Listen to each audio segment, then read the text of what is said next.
കേരളത്തിന്റെ ചരിത്രത്തിലെ ഏറ്റവും വലിയ വിദേശ സ്വകാര്യ നിക്ഷേപവുമായി ബന്ധപ്പെട്ട് കഴിഞ്ഞ ദിവസം MSCയുമായി ഉണ്ടാക്കിയ കരാറിനെതിരെയാണ് മുഖ്യമന്ത്രി തന്നെ നിയമസഭയിൽ പരസ്യമായ നിലപാടെടുത്തിരിക്കുന്നത്. ഏതാണ്ട് 1.4 ബില്യൺ US$, അതായത് 13,000 കോടി രൂപയുടെ ആസ്തികൾ നിക്ഷേപമാണ് MSC വിഴിഞ്ഞത്ത് നടത്തുക. അതുമായി ബന്ധപ്പെട്ട കരാറിലാണ് 49% ഓഹരികൾ MSCക്ക് കൈമാറിക്കൊണ്ട് അദാനി ഗ്രൂപ്പ് കരാറിലേക്ക് എത്തിയിരിക്കുന്നത്. അതായത് MSCയുടെ ടെർമിനൽ വിഭാഗമായ ടെർമിനൽ ഇൻവെസ്റ്റ്മെന്റ് ലിമിറ്റഡ് മുഖേനയാണ് ഈ കരാറിൽ ഏർപ്പെട്ടിരിക്കുന്നത്. പ്രധാനമായി 2 ലക്ഷ്യങ്ങളാണ്. അതായത് തുറമുഖത്തിന്റെ 2ാം ഘട്ട നിർമ്മാണ പ്രവർത്തനങ്ങൾ വേഗത്തിലാക്കുക, അതോടൊപ്പം നിലവിലെ കണ്ടെയ്നർ ശേഷിയായ 16 ലക്ഷം TEUവിൽ നിന്ന് അത് 2028 ഡിസംബർ അവസാനത്തോടെ അതിനെ 57 ലക്ഷം TEU കണ്ടെയ്നറുകൾ കൈകാര്യം ചെയ്യാൻ കഴിയുന്ന തരത്തിലേക്ക് വിഴിഞ്ഞം തുറമുഖത്തെ മാറ്റിയെടുക്കുക. അതോടൊപ്പം രാജ്യാന്തര കപ്പൽ ചാലിൽ നിന്ന് ഏറ്റവും അടുത്ത് കിടക്കുന്ന ഒരു തുറമുഖമാണ് വിഴിഞ്ഞം. ആ തുറമുഖത്തേക്ക് കൂടുതൽ മദർഷിപ്പുകളെ ആകർഷിക്കുക തുടങ്ങിയ വലിയ ബൃഹത്തായ ലക്ഷ്യങ്ങൾ വെച്ചുകൊണ്ടാണ് ഇങ്ങനെയൊരു നിർണായകമായ കരാറിൽ അദാനി ഗ്രൂപ്പും അതോടൊപ്പം MSCയും തമ്മിൽ ഒപ്പുവെച്ചിരിക്കുന്നത്. ആ കരാറുമായി ബന്ധപ്പെട്ട് ഇത്രയും വലിയൊരു കരാർ ഉണ്ടാക്കുന്നതിന് മുമ്പ് അത് എന്തുകൊണ്ട് സംസ്ഥാന സർക്കാരിനെ അറിയിച്ചില്ല, അത് അറിയിക്കേണ്ടതായിരുന്നുവെന്ന നിലപാടാണ് തുറമുഖ വകുപ്പിന്റെ ചുമതല കൂടിയുള്ള മുഖ്യമന്ത്രി VD സതീശൻ സഭയിൽ അറിയിച്ചിരിക്കുന്നത്. എന്തായാലും നിലവിൽ ഉണ്ടാക്കിയിരിക്കുന്ന ഈ കരാർ മുഖേന മത്സ്യത്തൊഴിലാളികൾക്ക് ആശങ്കയുണ്ടാക്കുന്ന ഒരു സാഹചര്യം ഉണ്ടാകില്ല എന്നും അവരുടെ ഉപജീവനത്തിന് അതുമൂലം ഒരു തടസ്സമുണ്ടാകില്ല എന്ന് സർക്കാർ ഉറപ്പുവരുത്തുമെന്നും മുഖ്യമന്ത്രി സഭയിൽ വ്യക്തമാക്കിയിട്ടുണ്ട്. തീർച്ചയായും അവിടെ ഡാനി സൂചിപ്പിക്കുന്ന പോലെ ഈ പ്രൊജക്ട് കേന്ദ്ര സർക്കാരിൻ്റെയും സംസ്ഥാന സർക്കാരിൻ്റെയും ഒക്കെ സംയുക്ത പ്രൊജക്റ്റാണ്. അതിലാണ് അദാനി പോർട്ട് ഇപ്പോൾ ഇതിൻ്റെ ചുമതലയുള്ളത്. ഇവിടെ ഈ സൂചിപ്പിക്കുന്ന പോലെ സർക്കാരിനെ അറിയിച്ചില്ല എന്നും അത് അറിയിക്കേണ്ടതായിരുന്നത് നിർബന്ധമായിരുന്നു എന്നും പറയുമ്പോൾ ഒരു ഏറ്റുമുട്ടലിലേക്ക് കാര്യങ്ങൾ പോകുന്ന പശ്ചാത്തലമാണോ സൃഷ്ടിക്കപ്പെടുന്നത്?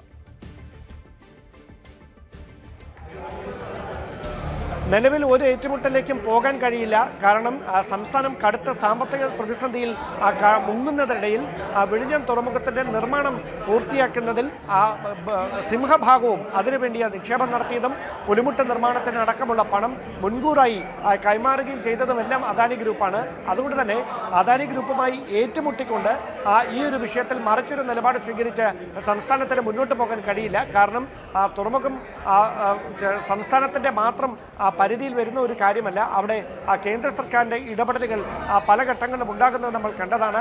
കേന്ദ്ര സർക്കാരിൻ്റെ കൃത്യമായൊരു നിരീക്ഷണം അത് വിഴിഞ്ഞത്ത് എപ്പോഴുമുണ്ട്. അതൊരു PPP മോഡലിലാണ് തയ്യാറാക്കിയിരിക്കുന്നതെങ്കിലും അതിനപ്പുറത്തേക്ക് കൃത്യമായി കേന്ദ്ര സർക്കാരിൻ്റെ ഒരു പിടി വിഴിഞ്ഞം തുറമുഖത്തിന് മേൽ ഉണ്ട് എന്നതാണ് യാഥാർത്ഥ്യം.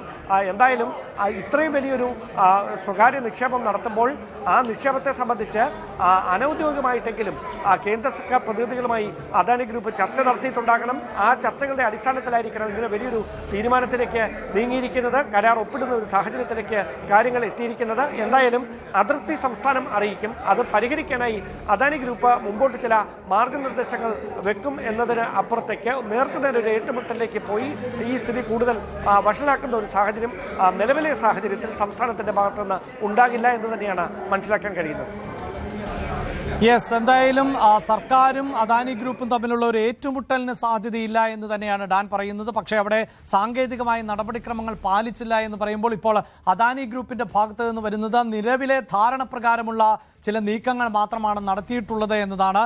അങ്ങനെയെങ്കിൽ സ്വാഭാവികമായും സർക്കാരിന് അനുമതി തേടും. ഇവിടെ ഒരു കമ്പനിയുടെ ഓഹരി സംബന്ധിച്ചാണ്, അത് 49%. അപ്പോൾ സ്വാഭാവികമായും മേൽക്കൈ ആ വിദേശ കമ്പനിക്കല്ല, ആഗോള കപ്പൽ കമ്പനിയാണ് ഇത്തരത്തിൽ 49% ഓഹരി ഏറ്റെടുക്കുന്നത് എന്നതുകൂടിയാണ്. കപ്പൽ ഗതാഗത കമ്പനിയാണ് ഓഹരി ഏറ്റെടുക്കുന്നത് എന്നതുകൂടിയാണ് പ്രത്യേകത.